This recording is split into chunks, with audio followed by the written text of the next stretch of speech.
I'm your host, Christopher Rose, and this is another episode of Odyssey Local Artist Interviews, better known as OLAi, a live streaming internet radio talk show available to listen to at www.riverwestradio.com on Thursdays from 6 p.m. to 7 p.m. every week.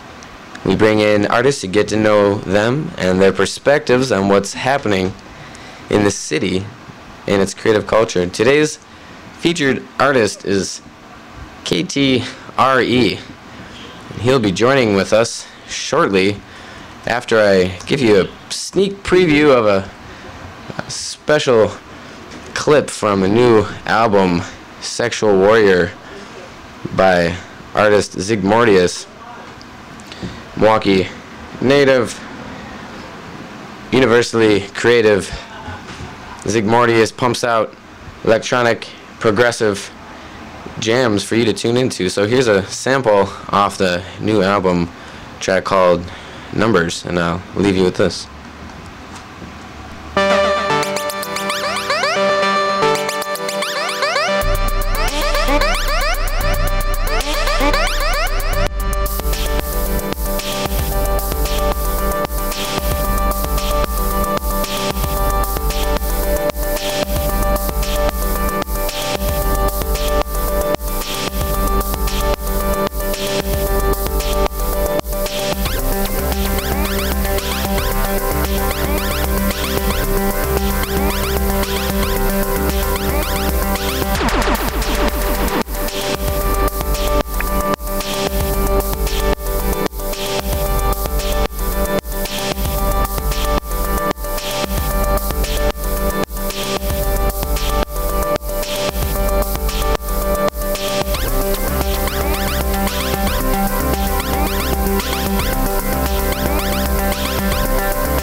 That was Numbers by Zygmortius.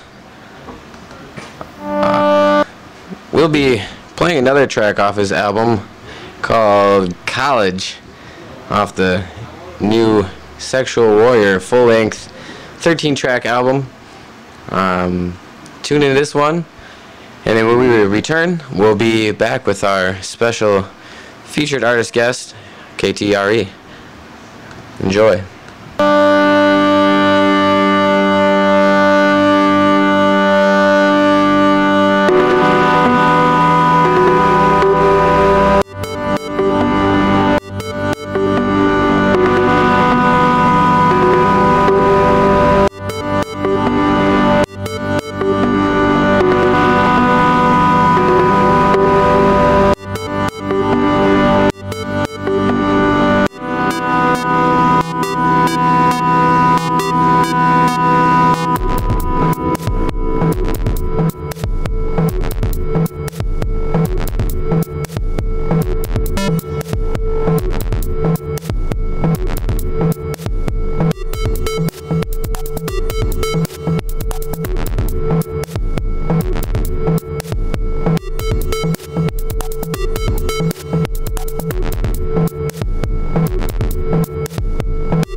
That was Zygmorius' College, followed again by the intro to Numbers. If you didn't catch the first song that I played, was this track we're currently fading out of, and you can listen to our show again and catch that in the future if you like.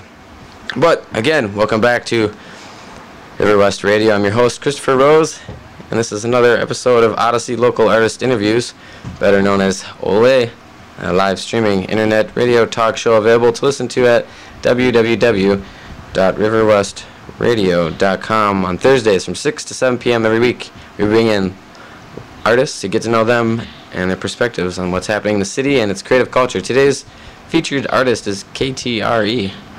Welcome to the show. Thank you for having me. Absolutely. And how are you doing today? Oh, I'm doing great. Good? Beautiful day, yeah. Absolutely. Is KTRE the proper headliner that you take on currently?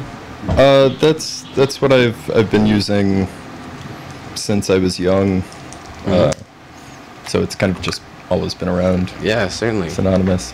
Yeah, absolutely. Keep it anonymous. So tell me a little bit about the medias that you have been currently working in. I guess my main areas, I paint on glass. I do glass paintings with oil-based media for the most part, but not restricted to. Absolutely. And these glass paintings, kind of various canvases, if you will, not just the same window pane time after time. You kind of utilizing, as a guest last week calls it, upcycling, kind of reusing things and putting them to creative and better uses. I think that can have its area, and I agree with that. I think that's important to find more uses for things than the immediate label says. But I enjoy using old. If I were to use an old window versus a new window, I look at it more as in my own way, it's a timepiece. It's a thing that, especially that people don't notice, and no pun intended, see right through. You see a piece of glass, and there is no apparent age to it.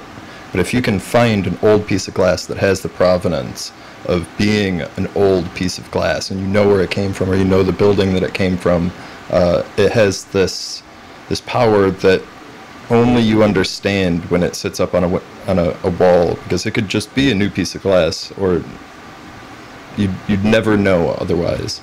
And to know where it came from, I've done a number of paintings on historic architecture when they replace the windows and things like that. I'll track them down and use those windows in particular. So I'll have series from particular buildings, whether it's there's so many I can't even think offhand of particular spaces that you've accumulated some of these. Yeah, whether they're like old hotels or amazing houses, like old mansions off of Lake Drive or things like that. And it's time for people to update, and to me that's a piece of gold. That's as good as finding a capstone or like a gargoyle off of a building or something like that. Yeah. So, or an old remnants, but certainly depending on when it was put there, can take on a lot of character depending on the time and place. Just in itself, just the window pane and perhaps a frame as well. Yeah, in a way, and it seems silly, but when I started to think about it, it seemed very interesting, the idea of how many people have looked through that piece of glass before. How many times it was, its use was put and just discarded. People don't really, I don't know, glass is something that people don't really pay that much attention to unless, it's something severe. If it breaks, all of a sudden you're like, whoa, glass. But outside of that, you don't really care. You just expect it to be there. Yeah. Absolutely. It's an easy thing to pass by, especially when it's translucent. Yeah, exactly. People, you just see right through it. You don't actually think about it. And when I started to think about it, I was like, wow, glass is, it's an amazing thing. So, and especially with the old glass, because, it's very difficult. It's very difficult to mend glass. So if you have an old piece of glass that is like 150 years old, that's a piece of glass that has been taken care of for that long. It's been delicately sitting wherever it was, in a house or in a storage space or whatever. But that means a lot to me. When I see that, I'm like, whoa, old glass. I love old glass.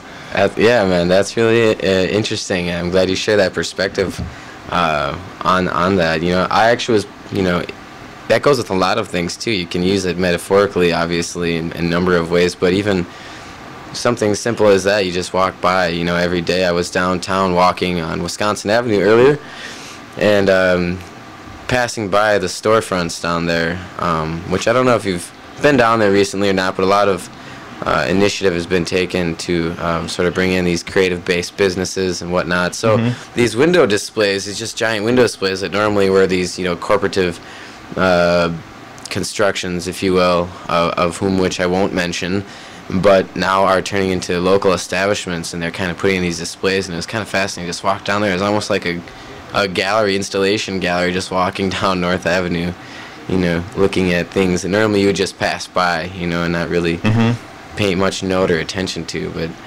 And I was looking right through the glass, and not even, I was hardly, considering the architectural value of, its placement, and whatnot. So that's really interesting that you're, incorporating something that's been around for several times our ages, and using it presently and applying oil. You said based primarily? Well, I like how oil moves.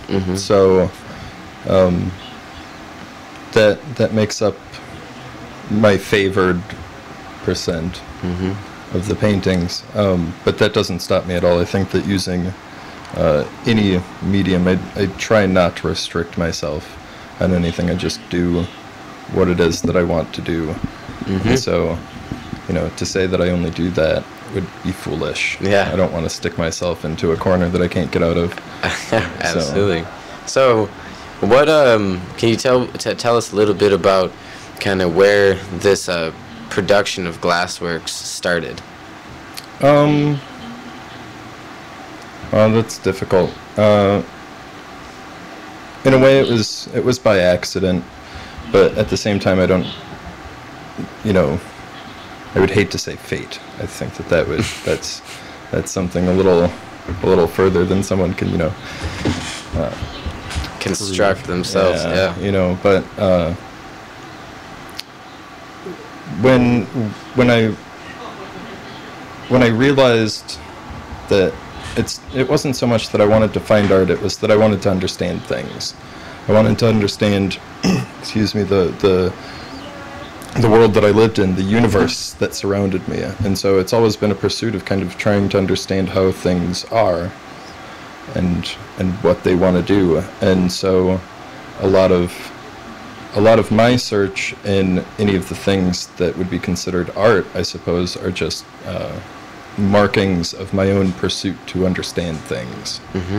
And I've been enjoying myself quite a bit in this search that I've been doing with these particular series of paintings. I've been doing it for 12 years now, and I'm not tired of it.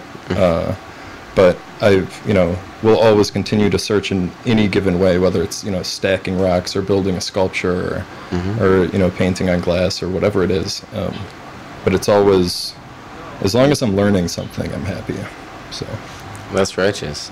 So you would probably be comfortable saying that creativity and artistic expression, however defined, has been a part of kind of just your being since for a long time. Or when you were younger, did you have any interest or any ideas about pursuing art?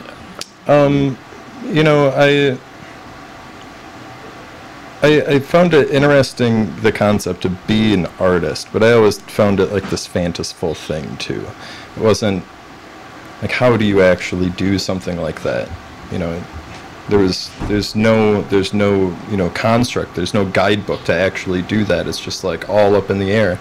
And so I veered away from that. I mean, I didn't really start showing the things that I was doing. I suppose you could say that I had private clients or collectors or people that were interested in the things that I was doing, but I wasn't doing that as a profession at all. I was just doing it because I wanted to, and I would just stockpile it, and they'd say, like, I want that, and I'd be like, no. And they're like, but you have 100 of them, and I'd be like, I don't care. And I started, I kind of got to the point where I was comfortable enough in the way that I was doing things and where I was at that I was willing to start actually coming out. And so, I've been showing a lot more recently, and I'm working in a number of different states with it. And so it's... Can you tell us a little bit about some of the places out of state that you're showing? Well, I'm not showing in other states per se. Right now, I'm spanning out and getting the contacts and the clients that I need in the other states, so that I'll be comfortable enough to do that as well. I don't really want to jump in, not so much because I know that this is the way to do it, but just because I think that it's safer for me to do it that way. Absolutely. You create sort of a base for yourself to work off of. I just want to be comfortable.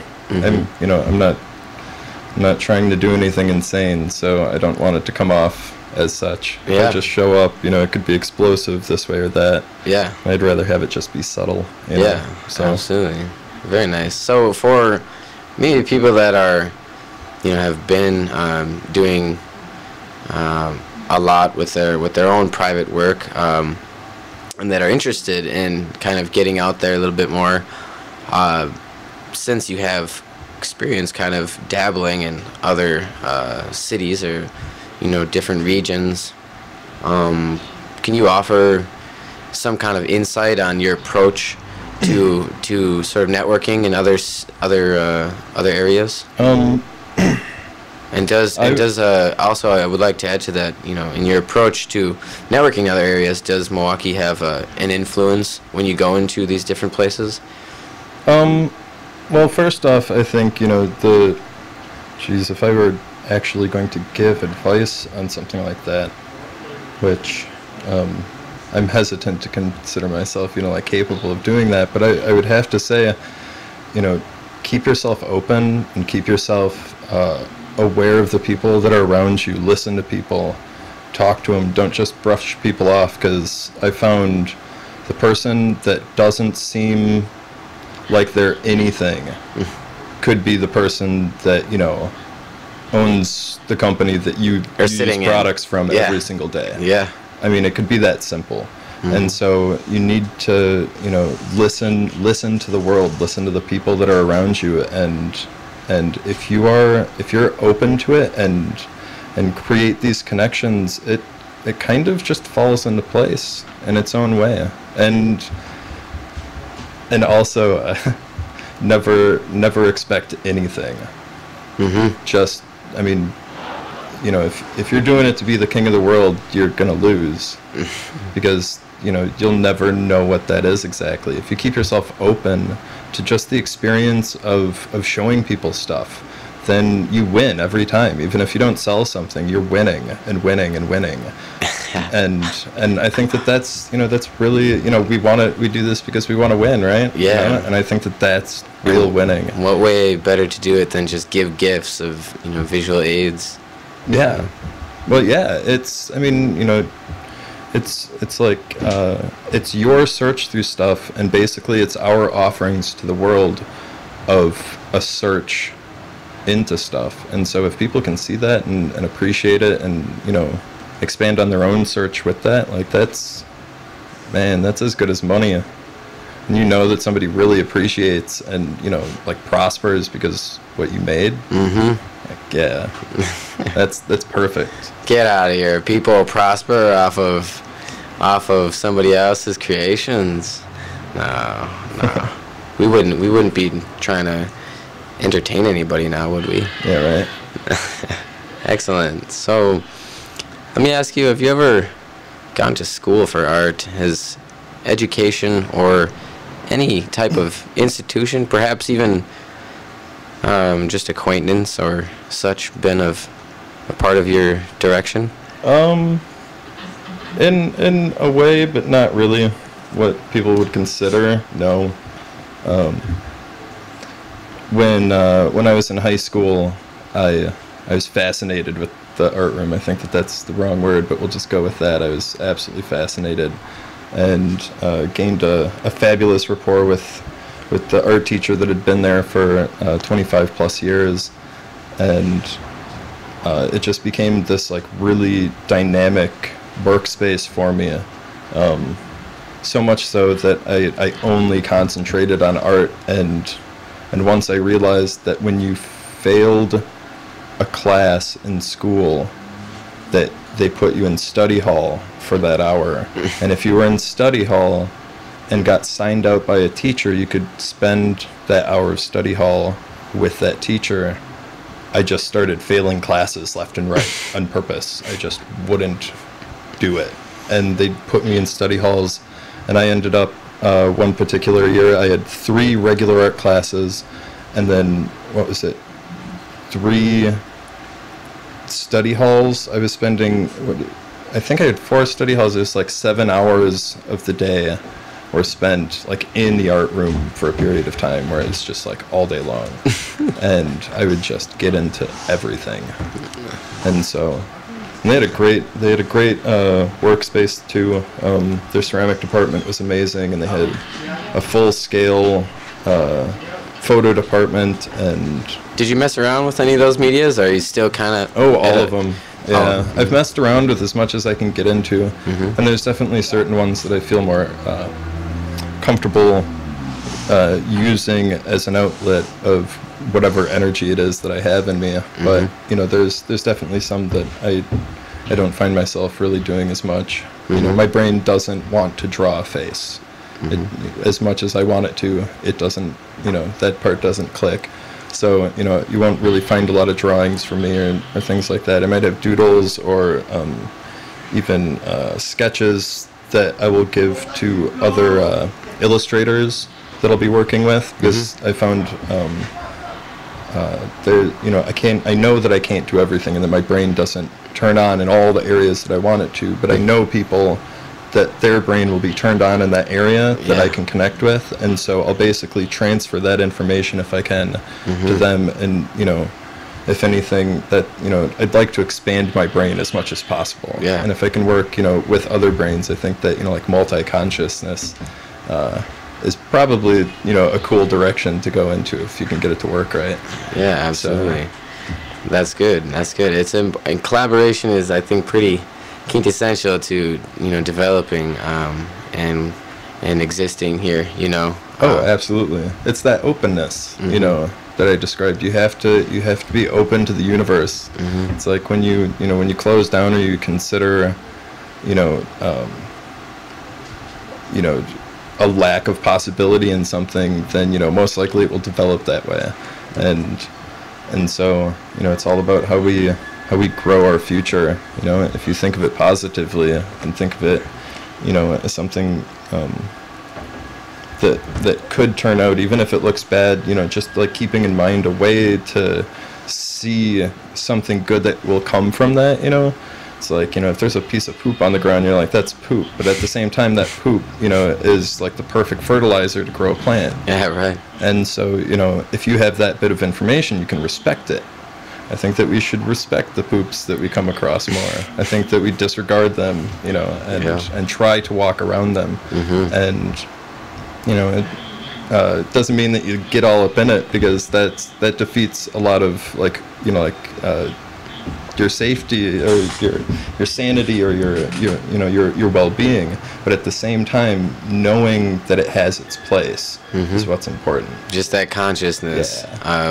It's of being you and being aware of the things right around you, and and staying communicative with those things around you in one way or another. Yeah, and like showing the appreciation. It's like if you know that that thing is going to fertilize the plant, then you will leave it there. Mm-hmm. But if you don't understand that, or you don't take that on, or you're just grossed out by it, then if anything, you'll have it removed from the situation, so you don't have to look at it anymore. And then the plant doesn't get that fertilization. It loses that chance to be as fertile as it could have been. Absolutely. And having that foresight and having that ability to like release and say, okay, maybe I don't want to necessarily get into it, but I understand that there's a purpose to this. Accept where it is and how it is. Absolutely. So do those you kind of have sort of a philosophical approach, I feel, more so. Does that come from anywhere? Have you practiced anything alongside of your physical painting? Do you have any other routines or anything that aid you in your work, or that you do that you feel are relative to your work? I suppose I was raised in a religion that I wasn't quite sure that I believed in. I mean, I was taught to believe in it, and for all those qualities, I was taught that, and it stuck. But at the same time, when I would question certain aspects, there were not the right answers. There was not that solid thing going on that I really needed. And so I started looking around through other perceptions, whether they were just like the general religions that you'd find in a community, or whether it was like this like outside thing, or like individual bases. And so I've never really found something like that has specifically stuck, but at the same time I don't think that it's supposed to. If anything, I think that our own search is what it's supposed to be. I think that when the moment that a person says, if you sit like this and you put your hand like this and and you burn this, or you chant this, that you're doing it right. And then you do that and you're confused and you kind of look around at other people and you're like, I don't know if I'm doing this right. I think that you should really be questioning that. Yeah. I think that if you find a certain way to sit, and you find that when your hand is in this position, or when this is burnt, you feel this way, or when you chant this thing, you feel this way, that is it. That's how you get there. And so it's up to each and every person to figure out how to channel themselves into that place that that is described by all of these religions, whether it's godliness or nirvana or whatever it is. I think it's a state of mind. It's a state of consciousness. And so whatever way our brain works has to figure that out for themselves. Yeah, absolutely. And just letting things come as they are, and working with them. That's good. You talk about a little bit of travels that you had made. You just recently were on a trip out west. Yeah, we. Can you tell me a little bit about this trip? I believe you were with a band and made a tour trip. Yeah, I was traveling with Pink Fuzzy Animals. They're out of LA, and we were doing a record store tour for their upcoming album. So went through the Southwest, then up through the middle. It was a good time. All the cities were very hospitable to us. So, what states did you all pass through? Were you out in California the entire tour, or? No. We started off in Phoenix, Arizona. Okay. And then traveled down into Texas, and then through all the lower states. Oh, okay. So we did some shows in Texas and a couple places, and in Louisiana. Oh, nice. And then as far to the coast as Atlanta, and then started heading back. But it was an interesting trip. 4 guys and a dog and a pickup truck. So. Wow. Yeah. Okay. And how many shows did they end up playing? Oh, geez, it was over a dozen. It's hard to say. it kind of just becomes a blur. You're just doing it. Yeah. So, Day after day. How long was the trip for? I want to say it's about 13, 15 days, something like that. Time becomes a really strange thing, too. Yeah. When you're driving in a car and you drive through 2 time zones without stopping the car, you know, it's, you don't really know where you are anymore. So. Certainly. What was one of your favorite stops along the way on this excursion that you guys took? Oh, man. I'd have to say Louisiana was probably one of the wildest states. Each state had its own really amazing angle. But Louisiana knows how to party. All right. What city were you in over down that way? Were you in the... In Louisiana? Yeah. We did a show in Baton Rouge. Okay. Yes. Very Hanging out nice. in the Red Stick for a couple days. All right. And then we did the next show at Peaches, actually. Oh, okay. Rocking the Peaches records. Yeah, right down. T-shirt on right now. Right down in the French Quarter. Oh, excellent. Yeah, absolutely beautiful. That sounds good. How's the grub down there? It's absolutely amazing. Yeah, that's between that and the daiquiris. That's kind of all that I did, other than the shows. So. Very good. Little Southern Creole style cooking. Not Yes. gonna find it anywhere else. No, not like that. Not Milwaukee, but you can find a good cuisine here. Oh, absolutely. Absolutely, right in the city. A Yes. lot of mom and pop shops. Oh, Especially in the Milwaukee has neighborhood we're in right amazing now. food. River West is a good corridor, if you will, for that scene. There's a couple spots around here. Yes. Do you get out? Do you eat out much, or are you cooking at home more? Yeah, I'm a grill man. All right. That's what I do. I kind of stopped using my stove and my microwave about Yes, 3 leave or the 4 months microwave ago. to the side. Unplug that thing. No, yeah, literally. Don't give it away either. Just curb it. Yeah. You know, just throwing that out there. Yeah. But grilling, man, that's what's up. But when you do go out, where are some places you have gone around here that stand out to you? Oh man, there are so many good ones. I love what is that? Mona's Turkish shawarma. Right across the street from the also favorite Pizza Shuttle, Oh, excellent. which is a good late night favorite. Pizza Shuttle on Farwell. Yes. That's definitely a classic spot in the neighborhood. Oh, very good. Yeah, Pizza Shuttle's good for that nighttime feeding, Yeah. and then Mona's is good for that after you wake up feeding. Yeah, okay, listen, Pizza Shuttle, Mona's, what's up, Yes. sponsor? No, Yeah. I'm just kidding. Righteous, man, righteous. So if you're, when you're out and about and you're not dining in restaurants, where can we find KTRE kicking it in Milwaukee? Oh, jeez. Where are you chilling at? Where are the hot spots or I love Bad Genie. Bad Genie? Yeah, Bad Genie is a fun place. Absolutely. It's a Got nice- free pool upstairs. Free pool. Usually some good music. I say any bar that has a fireplace should be paid more attention to. Yes, You know.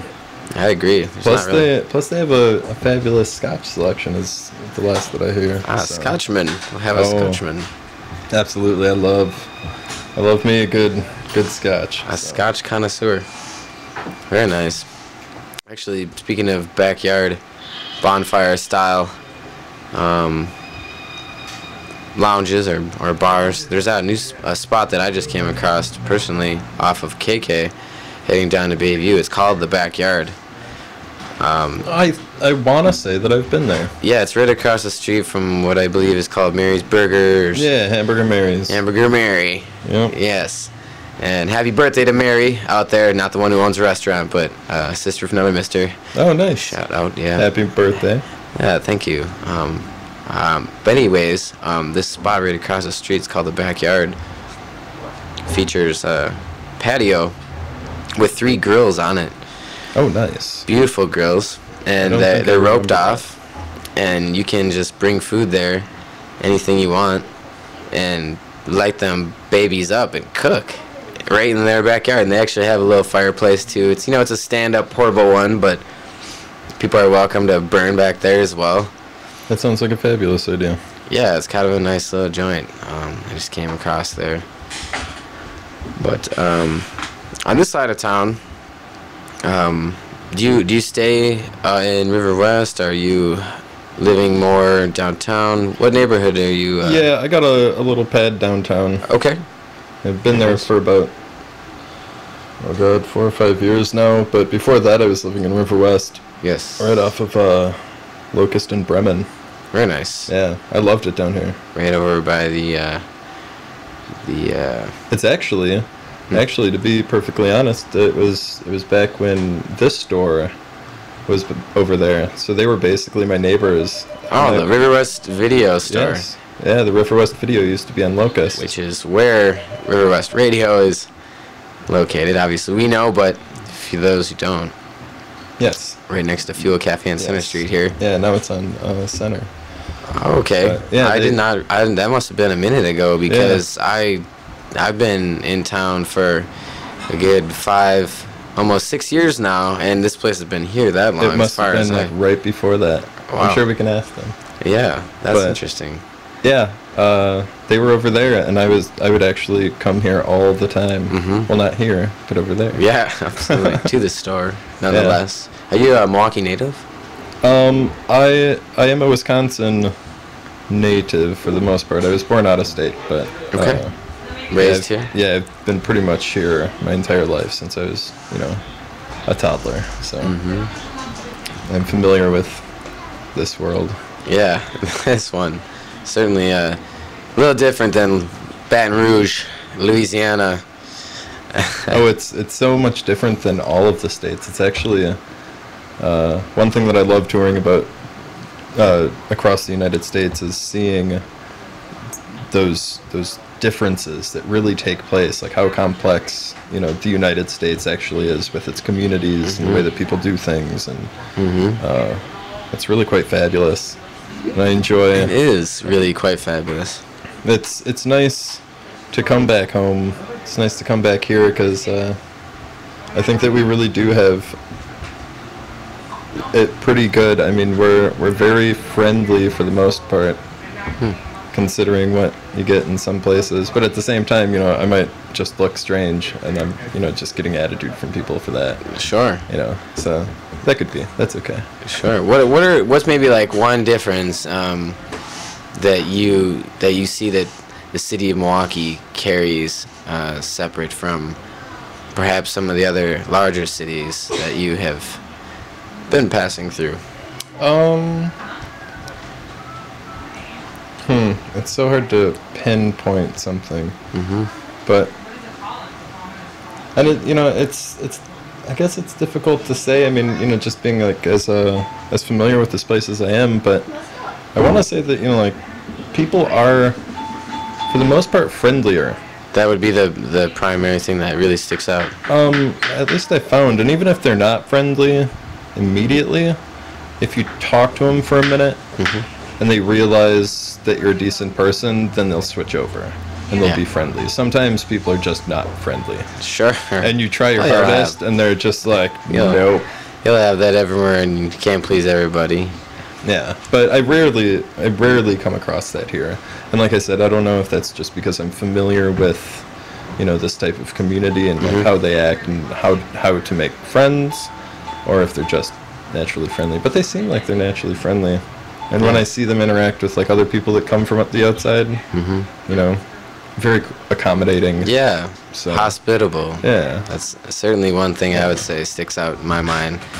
But then again, like you said, it's all about the experience that you're directly in, or how you're perceiving it. Really what it boils down to. So how long you've been living in the Milwaukee area directly? For the most part, for the past several years, kind of on and off. Close to 10 now. Close to 10 years. I would say, yeah. Wow, that's perfect. I was going to ask you, since you obviously get around quite a bit, you probably have a good general grasp of all the different neighborhoods throughout Milwaukee and have seen a lot of change I think probably from about 10, 8, 10, 12 years ago to now.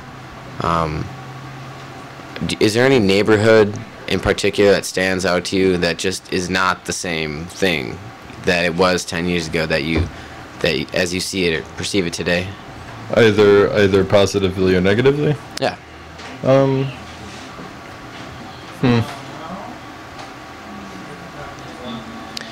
I mean, take for example Walker's Point area. Are you familiar with the area? 5th Ward, Yeah. 3rd Ward area.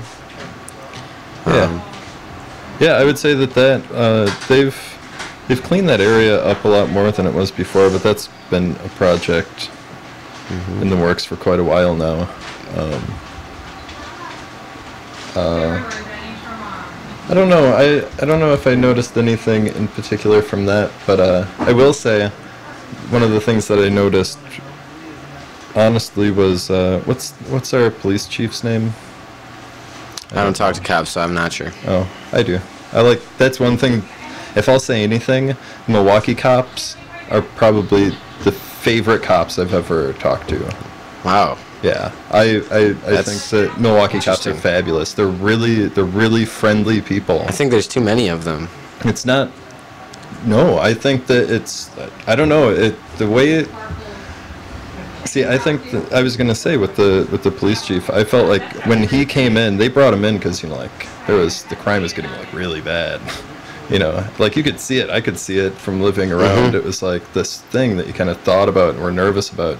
And then dude came in and he really did a great job. And I don't know if it's like how they in just the general training that they give them on like staying decent people when they deal with people. But I hands down the Milwaukee cops are my favorite cops. If I were to have to deal with a law enforcement officer, I am happy. You prefer to deal with one. Yeah, I'm happy. Here. Yeah, they're really.